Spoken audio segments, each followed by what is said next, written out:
उस्मान साहब का मैंने एक शो किया, वो जो जहांगीर तरीन की फैक्ट्री में जाके हम लोग शो करके आए, वहाँ पे मुझे मिशी मुनीब की बहन मिली। अच्छा, वो भी उस्मान साहब के दफ्तर आती थी, उनके शोज करती थी। ठीक है। वहां से उनसे दोस्ती हुई। एक दिन उसने फिर अपने घर दावत की कि आपा आपको मिलना है, मुनीब मेरा इंटरव्यू आपा आप टीवी में कैसे करती हैं, वो असद मेरा दोस्त है, इस तरह क्या मैं चल सकता हूँ? मैं कहा तू भाग सकता है? तो कहता चले एक वीडियो अच्छा, गुड लुकिंग आदमी है। हाँ, कहता है आप मेरे साथ एक वीडियो बनाएं। वो फिर उसकी बहन ने, मैंने और मुनीब ने वो पहला वीडियो लिप सिंग पे बनाया। वो जब बनाया वो पहला वीडियो ही हमारा 1 मिलियन पे गया। वाह, 0 आईडी पे। वाह। तो जब गया तो वो फिर अच्छा लगा। मैंने कहा चलो, फिर हम लोगों ने काम करना शुरू किया। अच्छा, वो मैंने भी देखा था, और मैंने इसलिए देखा था कि आप एक नॉन चेहरा थी, हमने पहले आपको देखा हुआ था, तो आपके साथ ये 2 नए लोगों को देखना, फिर आपका उनके साथ एक्टिंग करना और आपको एक नए मीडियम में देखना हमारे लिए बड़ा सरप्राइजिंग था। एज अ ऑडियंस बता रहा हूँ आपको। तो एज अ ऑडियंस काफ़ी लोग जो मुझे पर्सनली थिएटर से नहीं जानते थे या टीवी से नहीं जानते थे, होता है कि कुछ लोग आपको नहीं जानते, वो समझते थे ये लोग कि ये शायद इनकी बेटी है, उसकी बीवी। हाँ, ये मुनीब की सास ये मुझे भी यही लगा था। ठीक है। हाँ। ये बड़ी देर बात चलती रही। वो एक दिन नरगिस की वालदा मुझे मिली एक इवेंट पे, कहने लगी मन्नू कहना है मुंडा कह, मैं कहा एड्डा वड्डा हो गया है ये, तो भाई है पूरा, एड्डा नहीं हो सकता। आपका बेटा। अच्छा। अब जो मुझे शोबिस के लोग हैं ना, जो मुझे चाइल्ड स्टार से देख रहे हैं, वो तो जानते हैं, मेरी एज भी जानते हैं, मुझे भी जानते हैं, मेरी पूरी फैमिली को भी जानते हैं। ऐसे ही है। तो जो नए नए लोग हैं या सोशल मीडिया के लोग हैं, वो लोग नहीं मुझे जानते अच्छा, पर्सनली। खैर वो हम लोगों ने काफी देर बाद कवर भी रखी, ओपन नहीं करते थे, लोग पूछते थे, हम ओपन नहीं करते थे। ठीक है। तो आपने वो फैमिली बना के रखा। अच्छा, मैं आपको एक बात बताऊं, वो जो था ना स्किट जो आप करते थे, छोटा स्किट भी बनाते थे, वो इतना वायरल होता था क्योंकि फिजा भी और मुनीब भी दोनों बड़े डिसेंट कैरेक्टर्स थे, बहुत डिसेंट कैरेक्टर्स थे। हमने कंटेंट ही डिसेंट, मैं उनको पहले कहती थी फैमिली कंटेंट था। हाँ, फैमिली कंटेंट। इवन ये देखने के मेरी वालदा भी देखती थी, मेरी बीवी भी देखती है, मेरे वालिद साहब भी देखा करते थे, तो वो ऐसी चीजें थी कि जो देखी जा सकती थी। बिल्कुल, आप आराम मेरा से आज भी अल्हम्दुलिल्लाह मेरा फैमिली कंटेंट होता है। उस पे हम आते हैं, लेकिन मुझे ये बताएं कि फिर फिजा और मुनीब के साथ भी अब आप नहीं बनाती? अब वो नहीं बनाते। अब वो ज्यादा आगे निकल गए। तो मुनीब साहब जो उनसे हैं वो पॉलिटिकल हो गए काफी ज्यादा, तो जब वो पॉलिटिकल हुए और उनपे वो तमाम सख्ती आई कि वो उनको बंद कर दिया गया, तब क्या माजरा हुआ था, वो हमें जरा शेयर करें ना हमारे साथ। वो कुछ नहीं, वो गया था शायद, आई थिंक जल्सा था, क्या था। हाँ, उसने मुझे भी फोन किया, आप 9 मई वाले जलसे में वो वहां आगे थे। मैं उसका क्लिप देख रहा था जिसमें वो बड़े जोश में बड़ी सारी बातें कर रहे थे। वो इंटरव्यू उसके लिए वही नुकसानदेह हुआ ना, उसका इंटरव्यू काफी वायरल हो गया था। वो कर रहा था बेसिकली कि बड़ा अच्छा फेम, पॉजिटिव फेम मिलेगा, लेकिन वो नेगेटिविटी में चली गई सारी चीजें। उसकी वजह से मेरे घर भी रेड पड़ी। अच्छा, हाँ जी, वो इत्तेफाक से मैं नहीं थी, वो लोग यही समझते थे ये उनकी सास है, ये यहाँ लाजमी होगा। वो बैरियर टाउन मेरे घर में भी पुलिस आई, खैर मैं मौजूद नहीं थी उस वक्त, तो बचत होगी। फिर बाद में उनको क्लियर भी हो गया कि मेरा कोई ऐसा सीन नहीं है। और वापस आके जब उसने फिर आपके साथ नहीं बनाया? नहीं, वापस आके कुछ मसरूफियत भी ऐसी हो गई।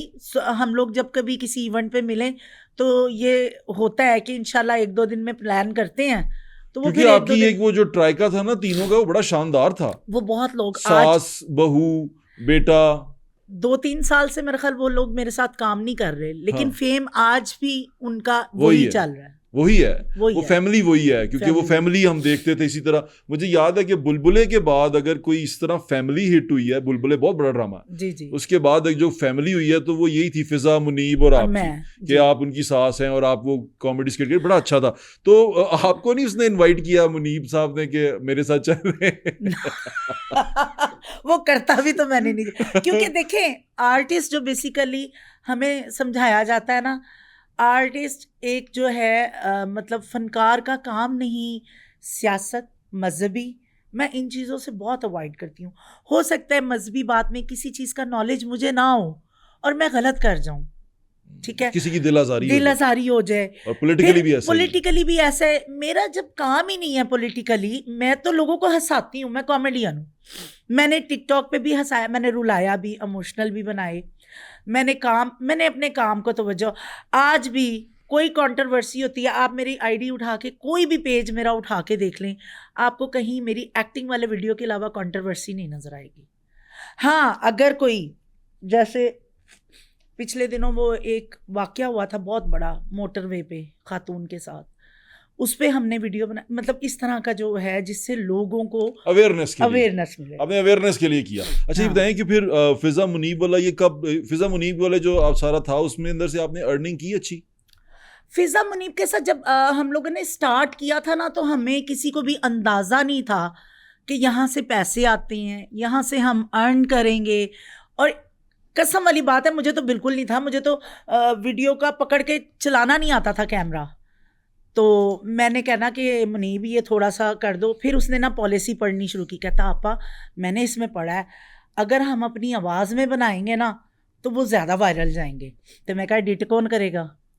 ठीक भाई है। मैं तो फंस गई ना वहाँ। हाँ। फिर उसको मैंने कहना, उसने एक दो बना के चल जाना, आपा कल एडिट कर दूंगा।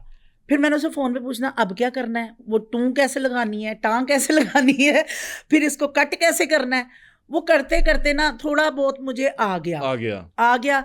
उसके बाद मेरे घर के पास ही वो प्रोडक्शन के बच्चे हैं, वो रहते थे पैंथर रिकॉर्ड्स वाले। अच्छा। शहीर और मोहसिन। अच्छा। मैंने उनको बड़ा तंग करना। अच्छा। मैं कहा तुम लोग अपने वीडियोस में मुझसे काम कराते हो ना, तो हम मेरे भी करया करो। अच्छा। मैं ताड़े कोलों पैसे नहीं लांगी, तुसी मेरे कोलों ना लेना। उन्होंने हंसना। अच्छा। हालांकि उन्होंने हर प्रोडक्शन के मुझे पे किया। अच्छा। तो फिर एक दिन मुझे वो शहीर कहता आपा मेरी बात सुने, आपको एडिटर लड़का रख के दूंगा, फिर भी आपने जो चीज़ बनाई होगी वो आपको समझ नहीं आएगी, तो आप क्यों नहीं खुद सीख लेती? मैं कहा हूँ मैं ए भी रह गया काम, मैं ऐसो मरीज सीखा। कहता नहीं आप क्यों नहीं सीख सकती, आप सीखें, लेकिन सिखाऊंगा तब जब आप लैपटॉप लेंगी। अच्छा, उसने मुझे टाला था कहीं, मुझे नहीं था पता। आपने लैपटॉप ले लिया? मैंने लैपटॉप ले लिया। मेरी सैलरी आई, स्नैक से सैलरी लगी हुई थी उन स्नैक दिनों से? हाँ जी, स्नैक ऐप से। अच्छा, आपने सोशल मीडिया पे एप्स पे काम कर रही थी आप, वो क्या काम होता है जिससे पैसे आते हैं? अच्छा, मैं बताती हूँ आपको। स्टार्ट में ना जब मैंने काम करना शुरू किया तो पहले तो आई मुझे छोटी छोटी प्रमोशन। अभी मेरा 500 के ही हुआ था तो मुझे निदा यासर की कॉल आ गई वहाँ से, चाहे उनके प्रोग्राम के लिए। मैं कहा अच्छा मैं इतनी मशहूर हो गई हूँ। कहने लगी यासर बड़ा आपका फ़ैन है, मेरे हस्बैंड। तो उसको ये पता ही नहीं था कि मैं थिएटर की हूँ। अगर पता भी था तो आई डोंट नो उसने क्यों नहीं एक्सेप्ट किया। ये नहीं हो सकता कि टीवी और थिएटर के आर्टिस्ट को दूसरा आर्टिस्ट ना जानता हो। आर्टिस्ट ऐसी बात है, ठीक है। खैर उन्होंने कहा, मैं चुप कर गई कि भाई ठीक है, कहने दें इनको कि मैं आपको नहीं जानती, मैं तो आपको घरेलू औरत समझ रही थी। तो मेरे हस्बैंड बड़े फ़ैन हैं, उन्होंने रिकमेंड किया कि इनको बुलाएं, ये बहुत अच्छा काम कर रही हैं। उनको नहीं पता था कि ये आर्टिस्ट हैं? पता था या नहीं था ये अल्लाह जानता है। चले, मुझे जो उन्होंने उनको कहा, बेनिफिट ऑफ डाउट दे देते हैं हम। आगे चलें। फिर जनाब मुझे जब ये पता चला, प्रमोशंस आई और मुझे ना प्रमोशंस के पैसे मिलने लग पड़े। कभी कोई पार्लर वाला बुला रहा है कि जी हमारे पार्लर का कर दें, ये कर दें, वो कर दें। छोटी छोटी कंपनियों के आने शुरू हो गए, तो थोड़े थोड़े पैसे हाँ जी, 20-25 हज़ार इस तरह मुझे प्रमोशंस का मिलने लग पड़ा। मैं कहा ये तो अच्छा काम है। ये स्टेज से तो बहुत अच्छा। हाँ, उन दिनों फिर एक ऐप आई नई, स्नैक ऐप। अच्छा। उसने आके ना वीडियोस व्यूज जैसे यूट्यूब पैसे देता है वैसे पैसे देने शुरू कर दिए। उस पे करना क्या होता था? वीडियो यही, मैं कंटेंट अपना जो टिकटॉक पे लगाती थी वही कंटेंट मैं पहले उधर लगाती थी स्नैक पे, ताकि फर्स्ट टाइम जो वो ना हो। फिर उसके बाद लोगो नहीं आना चाहिए किसी भी ऐप का आपके पास ना। तो वो जाहिर है हम लोग जब खुद प्रोफेशनली बनाते हैं तो वो बगैर लोगों के होते हैं, वो हर जगह लग सकते हैं। तो वो पहले मैं स्नैक पे पोस्टिंग करती थी। फर्स्ट टाइम मुझे ना कोई महीने बाद 50,000 आया सैलरी का। मैं तो छलांगे लगाऊं, मैं खुश। फिर उसके बाद उनकी निकली कोल कैटेगरी। उन्होंने कहा कुछ क्रिएटर्स को हम लेना चाहते हैं। कोल कैटेगरी स्पेशल कैटेगरी थी जिसमें सैलरी लगी $2,000 से $2,500। वाह, फर्स्ट टाइम। वाह वाह वाह। स्नैक ने बहुत बहुत, ये जितने टिकटॉकर्स हैं ना, हाँ। इनको स्नैक ने अरूज दिया है बेसिकली फाइनेंशियली। अच्छा, फेम टिकटॉक ने दिया है, पैसा इनको स्नैक ने दिया है। बिल्कुल ठीक है, ठीक है। और खाली वीडियोस का, मैं कोई लाइव नहीं आती थी, कोई कुछ नहीं ऐसा काम, सिर्फ वीडियोस अपने कंटेंट।